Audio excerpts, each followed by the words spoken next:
That morning, the boy felt something heavy inside his chest. Not pain, not fear, just a strange pressure, like his thoughts were shouting louder than his heart. He sat near the old banyan tree in his village, throwing small stones into the dust, angry at the world but not knowing why. He wanted answers fast.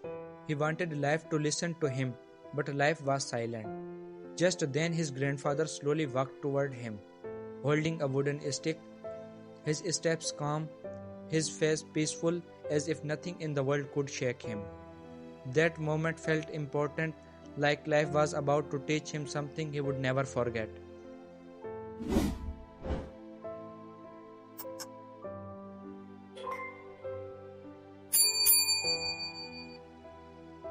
The boy's name was Arav. He was young, smart, and full of dreams. But lately, his mind was never calm. When someone criticized him, he became angry. When things didn't go his way, he panicked. When he saw others succeed, he felt restless inside. One day he asked his grandfather, "Why is my mind always noisy?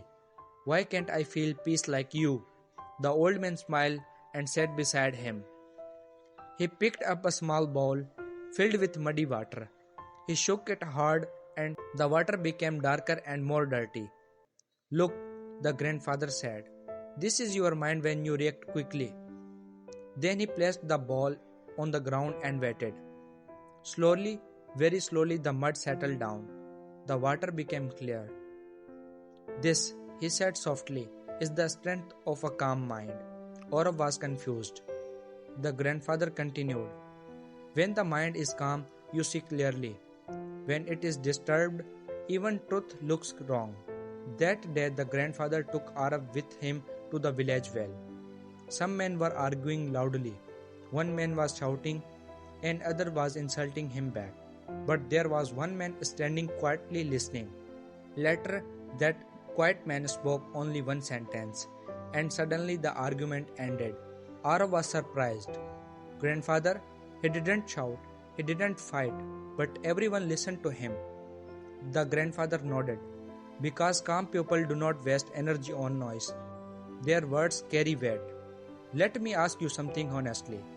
When was the last time you reacted quickly and later regretted it? Think about it for a second." Arav started noticing things. When he stayed calm, problems looked smaller. When he rushed with emotions, problems became monsters. One evening, Arav failed a small test. His friends laughed. His chest burned with anger. He wanted to shout back.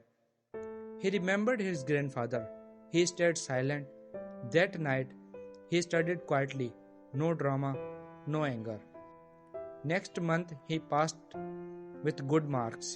The grandfather said, "Calmness is not weakness, it is control." In real life, I have seen this too.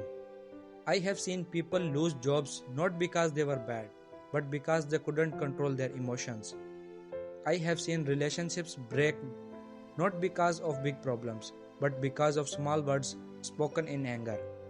I have seen simple people win in life only because they stayed calm when others panicked. Tell me in comments, do you think calm people are stronger or louder people? I really want to know your opinion. One day a storm hit the village. Trees were shaking. People were running. Arav was scared, but his grandfather sat inside quietly sipping tea. "Are you not afraid?"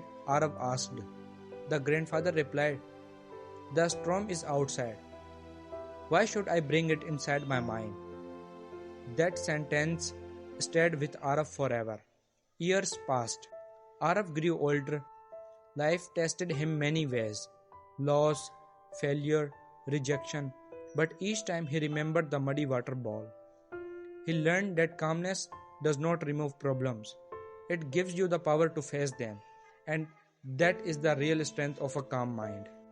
So here is the moral, simple and real. You don't need to react to everything. You don't need to answer every insult.